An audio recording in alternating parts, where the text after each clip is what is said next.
Ya,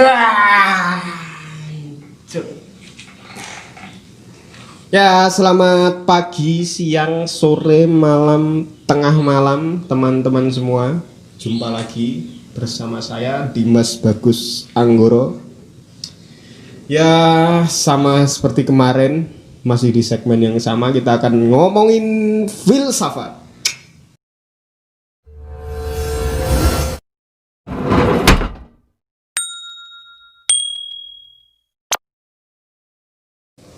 Oke, ya lanjut. Kemarin kita bahas Thales, sekarang bahas muridnya, Anaximandros. Iya, kemarin kan kita udah bahas juga sih, tak nyumet rokok Reo.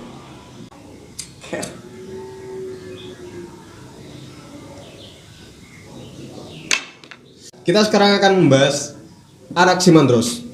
Jadi muridnya dari Thales yang menentang gurunya ini masalah arche itu. Kemarin Thales ngomong bahwa arche dari dunia ini air. Kemudian Anaximandros mengatakan oh enggak, arche dunia itu bukan air, harusnya enggak air. Nah, siapa sih Anaximandros ini? Nah, ini biografinya. Jadi Anaximandros itu seorang muridnya Thales, dia filosof juga, termasuk dalam filosof yang sama, dalam kategori filosof yang sama, yaitu filosof alam. Dari masuk Trimasketirnya Ionian, jadi ada Thales, Anaximandros, terus Anaximenes. Nah, Anaximandros ini lahir di tahun 610 Masehi sampai kematiannya setelah Olimpiade ke-58 dari catatannya Apollodorus gitu ya. Jadi Olimpiade ke-58 ini terjadi di tahun 547 atau 546 kisaran itu sebelum Masehi. Jadi wafatnya si Anaximandros ini tepat banget setelah Olimpiade ke-58 di Ionian itu.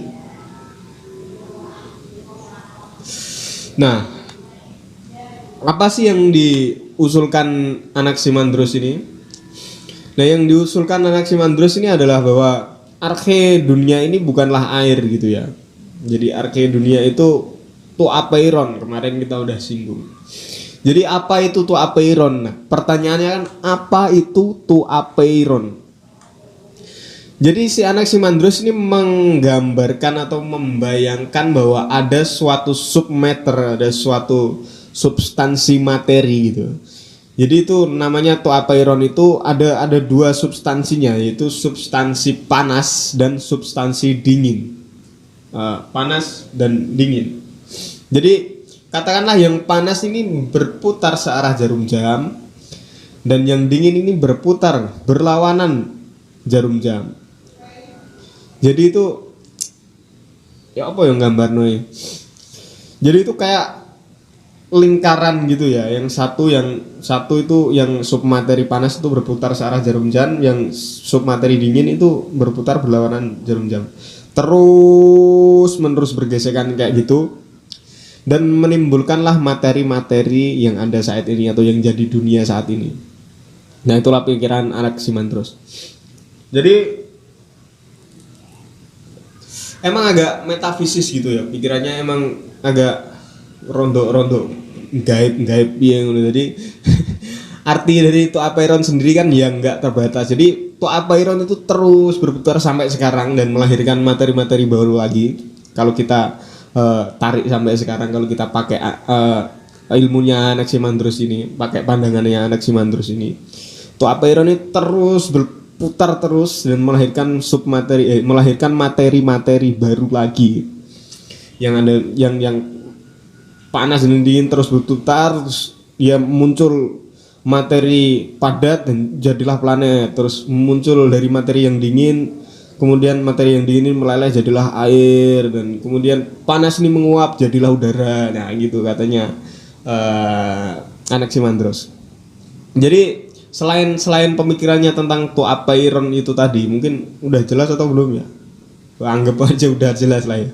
Jadi biar nggak panjang-panjang banget gitu episodenya, biar nggak terlalu mendalam juga, karena memang sebatas cerita lah, karena literasinya juga cukup sulit untuk digali apakah benar-benar ini itu benar-benar pikirannya Anaximandros atau bukan. Cuman yang jelas-jelas pikirannya Anaximandros inilah yang akan kita kulik kali ini. Jadi ada juga yang kayaknya bukan, jadi memang udah lama kan ya. Jadi kita ngerujuknya dari fragmen-fragmennya juga agak sulit gitu. Apakah ini tulisannya beneran tulisannya Anaximandros atau tulisannya siapa gitu. Agak sulitnya kalau kita analisis sejarah kan kayak gitu. Jadi ada nanti juga ada metahistoris atau apa gitu. Tapi ya whatever lah, entahlah, terserah. Cuman yang jelas gitu, kalau Anaximandros ini punya pikiran bahwa arche dari dunia itu adalah toapeiron. Toapeiron itu apa? Yang tadi itu panas dan dingin itu. Cuman kalau kita boleh apa ya? Boleh menduga-duga atau boleh istilahnya boleh otak-atik gadok gitulah ya. Itu mirip dengan konsep-konsepnya Yin Yang di peradaban timur. Dan sejaman juga gitu. Ya, abad 600 juga mulai dari ajarannya Shinto dan ajaran Tao gitu. Lao Tzu itu kan ya juga sekitar abad 600 sebelum Masehi juga Lao Tzu. Itu filosof Cina itu yang punya ajaran Taoisme itu loh. Itu juga dia memakai lambang Yin Yang. Jadi Yin di energi negatif dia turun ke bawah, dan Yang itu energi positif dan turun ke atas. Dan di dalam Yin itu ada setitik Yang, di dalam Yang ada setitik Yin gitu. Nah, konsepnya hampir sama, cuman apakah Anaximandros itu belajar dari Lao Tzu ini ataukah Lao Tzu yang belajar dari Anaximandros, yang nggak tahu saya, karena nggak ada catatan sejarahnya atau nggak ada ya track record dari sejarah itu nggak ada. Apakah ada perjalanan dari Cina ke Miletus atau dari Miletus ke Cina, kan nggak ada juga, nggak ditemukan lah, bukan nggak ada. Nah, mungkin juga ada, cuman kita nggak tahu karena nggak ada buktinya gitu kan. Nah lanjut,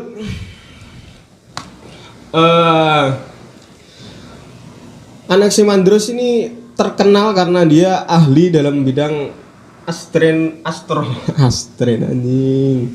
astronomi dan geografi gitu. Jadi Anaximandros ini terkenalnya dulu adalah karena dia adalah orang pertama yang menggambarkan peta bumi. Ya, gambarnya seperti apa? Ya, nanti coba tak cariin ada atau enggak di internet. Mungkin kalau ada, mungkin di sini. Kalau enggak ada ya zong. Nah, selain dia adalah orang pertama yang menggambarkan peta bumi, dia juga bisa memprediksi kapan terjadinya gempa bumi. Terus dia juga bisa menganalisis atau menyelidiki fenomena alam kayak gerhana, petir. Kalau gerhana itu sebenarnya Thales juga bisa memprediksi terjadinya gerhana sih sebelum Anaximandros. Jadi mungkin si Anaximandros ini salah satunya belajar ilmu memprediksi itu dari Thales. Nah, ini yang seru antara perdebatan dari Anaximandros dan Thales gitu. Dia bantah gurunya gitu. Ngeyel dan gak setuju sampai gurunya gitu. Dia mengatakan bahwa bila air merupakan prinsip dasar dari segala sesuatu, maka seharusnya air terdapat di dalam segala sesuatu. Nah, ini gugatan pertamanya dari Anaximandros. Nah, tapi buktinya Anaximandros menemukan bahwa nggak semuanya itu ada airnya. Misalnya apa? Misalnya api. Nah, api ini adalah sifat negasi atau sifat yang berlawanan dari air ini. Jadi di dalam api itu nggak ada airnya. Jadi nggak mungkin substansi dari semua yang ada itu adalah air, karena nggak semua yang ada itu ada airnya gitu. Gugatannya dari Anaximandros. Makanya terus dia mikir ya pasti itu yang terbatas itu bukanlah itu bukan yang menciptakan, bukan submateri dari dunia ini gitu kata Anaximandros.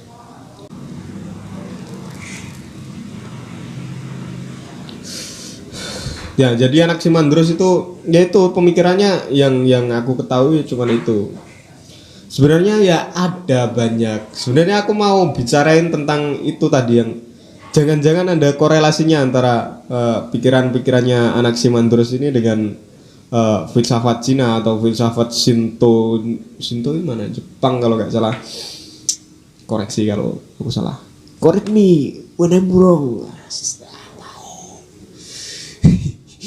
Jadi sebenarnya aku mau bahas itu, cuman belum cukup berani karena ya apa ya, kapasitasku masih belum sampai ke sana lah. Jadi untuk riset itu kan perlu apa ya, bukti-bukti yang konkret dan itu belum jadi kapasitasku. Kalau sekedar berspekulasi ya bisa-bisa aja gitu. Kalau sekedar kok tak adik gatuk gitu bisa-bisa ya, karena memang mirip konsep yang diusung Anaximandros ini sama filsafat khususnya filsafat Taoisme Yin Yang itu. Anda kalau teman-teman mau baca Taoisme yang ya proper dan nggak terlalu berat, itu bukunya Toshihiko Itsuzu, judulnya Taoisme. Ada dua jilid gitu ya, jilid pertama dan jilid kedua sama judulnya Taoisme. Tapi yang jilid kedua itu ada komparasinya sama filsafat Islamnya Ibnu Arabi itu. Jadi mungkin kalau kalian mau analisis di mana sih yang aku maksud kok hampir kayak mirip gitu ya, apa To Apeiron ini sama Yin Yang itu, kalian bisa baca buku itu. Nah soal Anaximandros ini ya informasinya cuma itu, jadi aku simpulin aja sekalian. Pertama, Anaximandros termasuk dalam katakanlah trimasketir dari filsafat alam. Filsafat alam itu, filsuf alam itu julukan dari tiga filsuf pertama yang membahas tentang alam gitu ya, yaitu Thales, Anaximandros dan Anaximenes gitu. Dia termasuk golongan filsuf Ionian yang artinya dia hidup di daerah Ionia. Nah, kalau sekarang mungkin bagian Turki kalau sekarang. Iya, Turki. Selanjutnya Anaximenes. Nah, ini menarik lagi nih Anaximenes ini. Udah tadi Anaximandros ini mengatakan bahwa arche dari dunia itu adalah To Apeiron. Nah, Anaximenes gak setuju juga tuh ternyata. Gak setuju. Kalau Anaximenes malah dia berpikir bahwa dunia ini tercipta dari udara. Terus kebayang gak gimana nanti jelasinnya, bakalan rumit banget ini. Kok bisa gitu, dunia ini tercipta dari udara, sedangkan udara sendiri itu ya gimana jadinya, gimana bisa udara jadi materi padat, cuma kayak jadi apa, bumi jadi tanah jadi batu, gimana jadinya, gimana bisa jadi udara jadi air. Nah ini gimana pemikiran Anaximenes ini yang mengatakan bahwa arche dari dunia ini adalah udara. Saksikan kelanjutannya tetap di channel saya. Jangan lupa juga buat like, komen, dan subscribe. Kemudian jangan lupa juga buat share ke media sosial kalian agar teman-teman kalian juga sama-sama tahu gitu ya. Dan misinya channel ini adalah ya, mari kita sama-sama lebih sadar dengan belajar filsafat.